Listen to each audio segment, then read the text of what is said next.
దత్తాత్రేయ స్వామివారు విద్యాగీత గురించి పరశురామునితో ఈ విధంగా బోధించారు.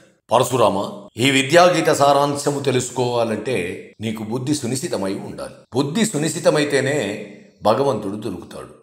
సూక్ష్మ ప్రజ్ఞ గల దేవతలు, మహర్షులు, భృగు, అత్రి, ఆంగీరసుడు, సనక సనందనాదులు, నారదులు, పులస్త్యుడు, చవనుడు, వామదేవుడు, విశ్వామిత్రుడు మొదలగు మహర్షులందరికీ ఒకసారి మీమాంసకు సంబంధించిన సూక్ష్మాతి సూక్ష్మమైన ప్రశ్న ఒకటి కలిగింది. అది ఏమిటంటే, కొంతమంది సమాధి స్థితిలో ఉంటారని, కొంతమంది కర్మలు చేస్తూ ఉంటారని, కొంతమంది శాస్త్ర చర్చలో ఉంటారని, కొంతమంది బహిర్ముఖులై ప్రపంచంలో తిరుగుతూ ఉంటారని మనందరికీ తెలుసు కదా.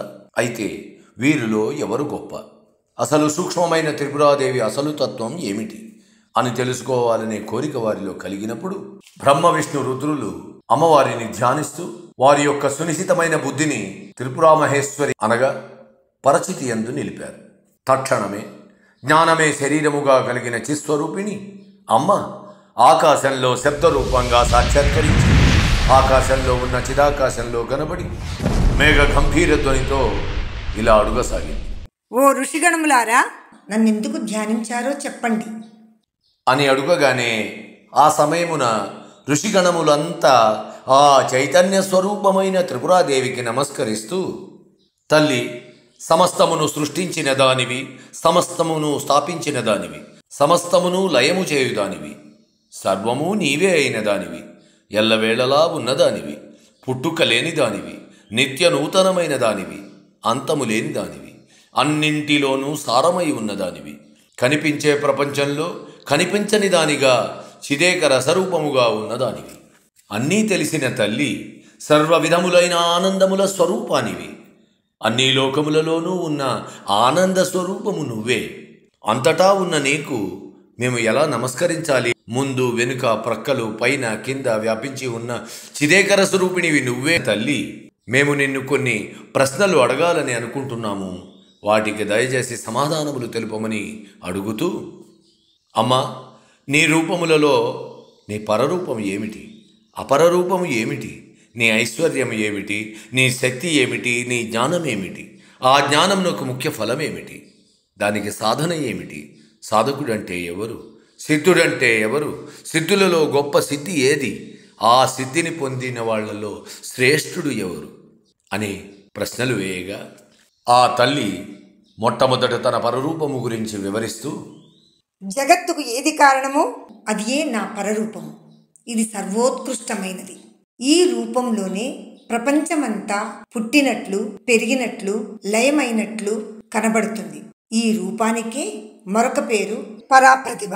ప్రపంచాన్ని అంతా నా యందు కనిపించేటట్లు చేస్తున్నానంటే నా ప్రతిభ ఎంతో తెలుసుకోండి. పరా అయిన ప్రతిభ వల్లనే జగత్తు కనబడుతుంది. కనబడుతున్న జగత్తు కనబడకుండా పోతుంది. ఏదైతే కనబడి కనబడకుండా పోతున్నదో ఆ జ్ఞానమే పరాప్రతిభ. అది ఏ నా యొక్క పరరూపము. ఎవరైతే నా ఈ పరరూపముపై భక్తి కలిగి ఉంటారో వారు ధన్యులు, వారు సుభక్తులు. అటువంటి వారు కపటం లేకుండా అతిశయమైన ప్రేమతో నిరంతరము నన్ను సేవిస్తూ ఆరాధిస్తూ ఉండుట వలన వారు నా యొక్క కరుణను సంపూర్ణంగా పొందగలరు. ప్రతిదాని ఇంద్రియములను, అంతఃకరణమును, ప్రాణాన్ని ఏది ఆడిస్తుందో అదే నా యొక్క రూపం. ఈ పరాప్రతిభను తెలుసుకొని ఆరాధించాలి. ఇక నా యొక్క అపరరూపాన్ని వివరిస్తాను అంటూ, బ్రహ్మాండములన్నింటికీ పైన అమృతమయమైన సముద్రములో మణిద్వీపము. ఆ మణిద్వీపములో మొట్టమొదట నానావృక్ష మహోద్యానవనం, తరువాత కల్పవృక్షముల వనములు 5, అటు తర్వాత కదంబవనం, తరువాత 9 రత్న ప్రాకారములు. అది దాటిన తరువాత ఒక రమ్యమైన అగర్త, అంటే చుట్టూ నీటి కాలువ. అటు తరువాత పెద్ద పెద్ద తామరలతో కూడిన మహాపద్మాటవీ వనం. మహాపద్మాటవీ మధ్యలో చింతామణి గృహం. ఆ గృహం మధ్యలో ఒక సభాస్థలి. ఆ సభాస్థలి మధ్యలో ఒక రమ్యమైన సింహాసనం. ఆ సింహాసనానికి 4 కోళ్లగా బ్రహ్మ, విష్ణు, రుద్ర, మహేశ్వరులు, దానిపై బల్లగా సదాశివుడు. ఇలాంటి సింహాసనముపై నేను కామేశ్వర స్వామి అంకమునందు కామేశ్వరిగా ప్రకాశిస్తూ ఉంటాను. ఇదియే నా అపర రూపం. ఇదియే నేను ధరించిన రూపం. ఎవ్వరూ ఊహించి చెప్పినది కాదు. నా అపరా స్వరూపాలు ఇన్ని అని చెప్పలేను.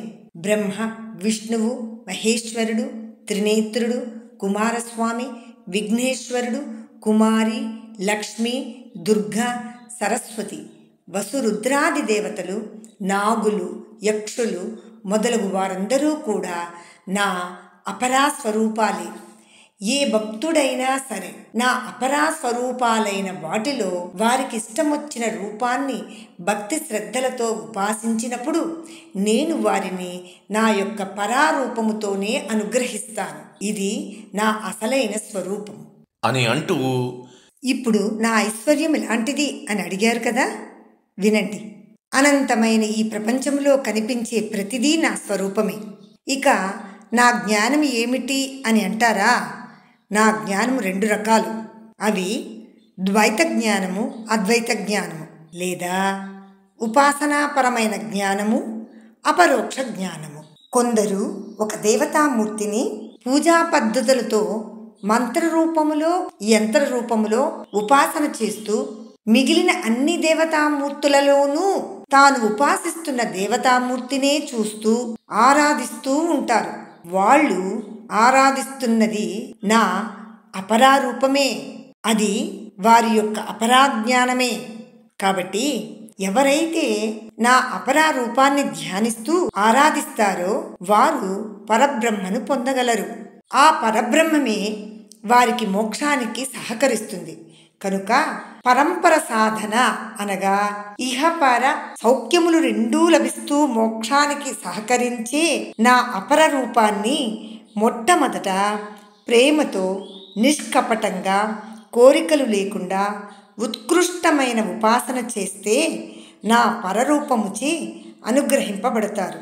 కానీ వారు కోరికలు తీరలేదని నా అపర రూపాన్ని విడిచిపెడితే నా జ్ఞానాన్ని ఎప్పటికీ పొందలేరు. నా అపర రూపాన్ని ఆరాధిస్తూ నువ్వు ఆరాధించే దేవతా రూపము మాత్రమే బ్రహ్మము అని అనుకుంటూ తిరిగే వారికి ఈ బ్రహ్మ విద్య అయిన శ్రీ విద్య ప్రాప్తించదు.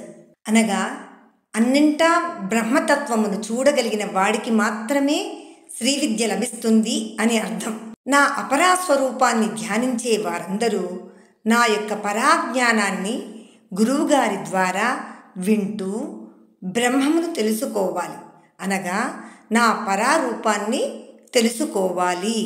కొంతమంది గురువు ద్వారా నా పరవిజ్ఞానాన్ని విని అప్పటికప్పుడు వదిలివేస్తారు. అటువంటి వారు అధమ సాధకులని. మరికొందరు నిరంతర సాధన చేస్తూ అనుభూతులు జారిపోతున్నప్పటికీ పరవిజ్ఞానాన్ని తెలుసుకుంటకు ప్రయత్నం చేస్తూ ఉంటారు. అలాంటి వారిని మధ్యమ సాధకులని. మరికొందరు నిరంతర సాధన చేస్తూ అనుభూతులను స్థిరపరుచుకునే వాళ్ళు ఉత్తమ సాధకులని. వీళ్ళనే సిద్ధులు అని అంటారని గుర్తించండి. ఈ సిద్ధులు కూడా 3 రకాలుగా ఉంటారు. కామవాసనతో సాధన చేసినప్పటికీ వారు సిద్ధి పొందగలుగుతారు. కానీ అటువంటి వారిని అధమ సిద్ధులు అంటారు. వ్యవహార జీవితంలో కొట్టుమిట్టాడుతూ సిద్ధి పొందేవారు కూడా ఉంటారు.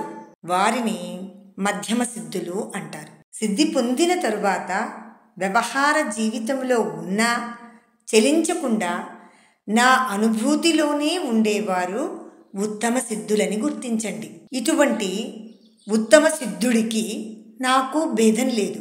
కాబట్టి అపరాజ్ఞానాన్ని తెలుసుకుని క్రమంగా పరాజ్ఞానాన్ని పొందాలి అని ఉత్కృష్ట భూమిక, పూర్ణ భూమిక అయిన సిద్ధుల గురించి ఋషులందరికీ అమ్మవారు తెలిపి ఈ జ్ఞానఫలాన్ని వివరిస్తూ, ఈ జ్ఞానఫలాన్ని, ఈ అధ్యాయంలోని విషయాలను ఎవరైతే నిరంతరం ఎడతెగకుండా అనుసంధానిస్తారో, బుద్ధితో నిరంతరం ఆలోచిస్తారో వారు సంసారమనే చీకట్లో పడరు అని తెలిపి సంసారమనే సముద్రాన్ని దాటడానికి ఈ అధ్యాయము ఒక నౌక వంటిది అని అమ్మవారు చిద్రూపిణి అయిన త్రిపురాదేవి చెప్పిన విషయమును దత్తాత్రేయుల వారు పరశురామునికి తెల్పగా ఆయన పరమానందభరితుడై దీనిని బట్టి సిద్ధులైన మహాపురుషులు కూడా వ్యవహార జీవితంలో తిరగవచ్చు.